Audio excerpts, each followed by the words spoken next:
ദൈവതിരുനാമം മഹത്വപ്പെടുമാറാകട്ടെ. കർത്താവിൽ അനുഗ്രഹീതരെ, പരിശുദ്ധമായ വലിയ നോമ്പിലെ 31-ാം ദിവസമായ ഇന്ന് നമ്മൾ ചിന്തിക്കുന്ന വേദഭാഗം വിശുദ്ധ മർക്കോസ് എവൻഗേലിസ്ത എഴുതിയ സുവിശേഷം 5-ാം അധ്യായം 1 മുതൽ 20 വരെയുള്ള വാക്യങ്ങളാണ്. നമ്മുടെ കർത്താവ് അശുദ്ധാത്മാവുള്ള ഒരു മനുഷ്യനെ സൗഖ്യമാക്കുന്ന സംഭവമാണ് അവിടെ നമ്മൾ വായിച്ചു കാണുന്നത്. അവിടെ ഇപ്രകാരം രേഖപ്പെടുത്തിയിരിക്കുന്നു: ഒരു മനുഷ്യനും കീഴടക്കുവാൻ തക്കവണ്ണം കഴിയാത്തവനും കല്ലറകളിലും വിജന പ്രദേശങ്ങളിലും താമസിക്കുന്നവനുമായ ഒരു മനുഷ്യൻ, അവൻ കർത്താവിനെ കാണുമ്പോൾ അവൻ ദൈവപുത്രനാണെന്ന് ഉറക്കെ വിളിച്ചു പറഞ്ഞുകൊണ്ട്, എനിക്കും നിനക്കും തമ്മിൽ എന്ത്? അശുദ്ധാത്മാവിനെ വിട്ടുമാറുവാൻ തക്കവണ്ണം, ആ ശരീരത്തെ ഉപേക്ഷിക്കുവാൻ തക്കവണ്ണം ആ ബാധയ്ക്ക് കഴിയാതെ വരുമ്പോൾ കർത്താവ് അവനെ സൗഖ്യമാക്കുന്ന ഒരു അനുഭവമാണ് നമ്മളവിടെ വായിക്കുന്നത്.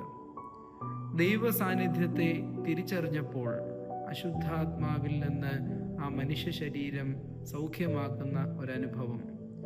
പരിശുദ്ധ 40 നോമ്പിലൂടെ നമ്മൾ യാത്ര തിരിക്കുമ്പോൾ 40 ദിവസവും 10 ദിവസമുള്ള കഷ്ടാനുഭവത്തിൻ്റെ അനുഭവവും കൂടി ചേർക്കുമ്പോൾ 50 ദിവസങ്ങളിലൂടെ നമ്മുടെ ആചാരാനുഷ്ഠാനങ്ങളിലും കർമാദികളിലുമൊക്കെ നമ്മൾ ഏറെ അത്യധികം ദൈവത്തോട് ചേർന്ന് ജീവിക്കുന്ന സംഭവങ്ങളിലും നിമിഷങ്ങളിലുമൊക്കെ ആയിരിക്കുമ്പോൾ നമ്മുടെ ജീവിതത്തിലും അശുദ്ധാത്മാവ് ബാധിക്കപ്പെട്ടുകൊണ്ട് വിജനമായ ചിന്തകളിലൊക്കെയും മനുഷ്യരിൽ നിന്നും ദൈവത്തിൽ നിന്നുമൊക്കെ അകന്നു മാറി സ്വയം ശിക്ഷയ്ക്കും ദണ്ഡയ്ക്കുമൊക്കെ നമ്മെ വിട്ടുകൊടുക്കുന്ന അവസരത്തിൽ ദൈവം നമ്മെ കാണുമ്പോൾ ദൈവത്തെ കണ്ട നമ്മുടെ മനോഭാവം എപ്രകാരമാണ് എന്ന് നമ്മൾ ചിന്തിക്കണം.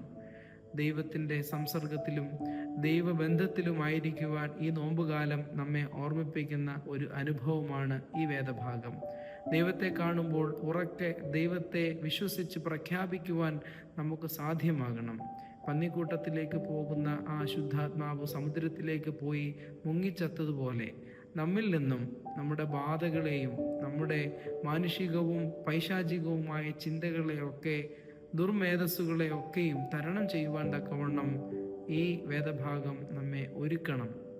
അപ്രകാരം നമ്മൾ നോമ്പ് നോറ്റ് ജീവിക്കുമ്പോൾ ആ നോമ്പിൻ്റെ ഫലവും നോമ്പിൻ്റെ മനോഹാരിതയും ഒക്കെ ഉടനീളം നമ്മുടെ ജീവിതത്തിൽ നിലനിൽക്കും എന്നുള്ളതിന് യാതൊരു സംശയവുമില്ല.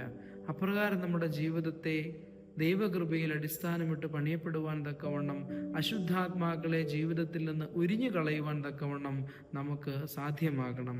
അങ്ങനെ ദൈവ സാന്നിധ്യത്തെ തിരിച്ചറിഞ്ഞ അവസരത്തിൽ ദൈവം അവനെ സമീപിക്കുന്ന ആ അവസരത്തിൽ ബാധ അവനെ വിട്ടുമാറി അവൻ ദൈവത്തെ മഹത്വപ്പെടുത്തി എന്ന് പറയുന്നുണ്ട്. അവൻ വസ്ത്രം ധരിച്ചു, അവന് സുബോധം വന്നു.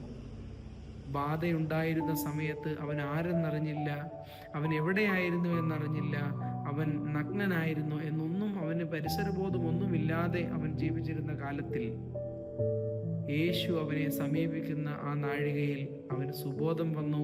അവൻ വസ്ത്രം ധരിച്ചവനായി കാണപ്പെട്ടു എന്ന് അവിടെ നമ്മൾ വായിക്കുന്നു.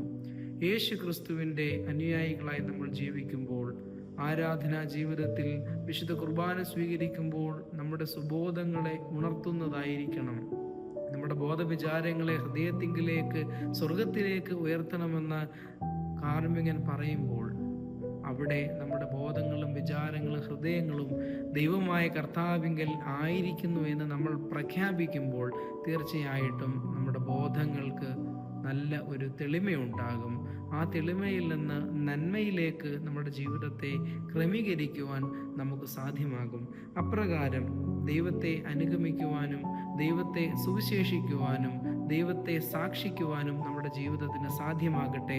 അതിന് അശുദ്ധാത്മാവ് ബാധിച്ച മനുഷ്യൻ്റെ സൗഖ്യം ഒരു മുഖാന്തിരമായി നമ്മുടെ ജീവിതത്തെ ധ്യാനാത്മകമായി നയിക്കട്ടെ എന്ന് പ്രാർത്ഥിക്കുന്നു. ദൈവം നാം ഏവരെയും അനുഗ്രഹിക്കട്ടെ.